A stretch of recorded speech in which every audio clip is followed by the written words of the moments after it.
El Museo San Telmo de Donostia abre mañana las puertas de su exposición permanente, un museo de casi 3.000 metros cuadrados que viene a incrementar la oferta museística y cultural de Euskadi.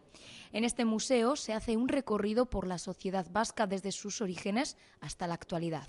Nos encontramos ante un museo atractivo por su contenido, por sus obras, por su condición multidisciplinar, por sus fondos etnográficos, arqueológicos, artísticos, pero también por lo que tiene de referencia del conjunto de museos del País Vasco. Se ha dicho ya en alguna ocasión, aquí lo hemos vuelto a oír, que San Telmo nace con vocación de ser el museo de los museos de Euskadi. Y es que su repaso de los aspectos singulares de nuestra historia, nuestro arte, nuestra economía, nuestra política incluso, nos va remitiendo a otros centros culturales, a otros museos de este país, en los que profundizar, si cabe, en las áreas en las que aquí se tratan. La exposición tiene como eje la evolución del individuo en la sociedad. Combina una selección de piezas con recursos audiovisuales e interactivos.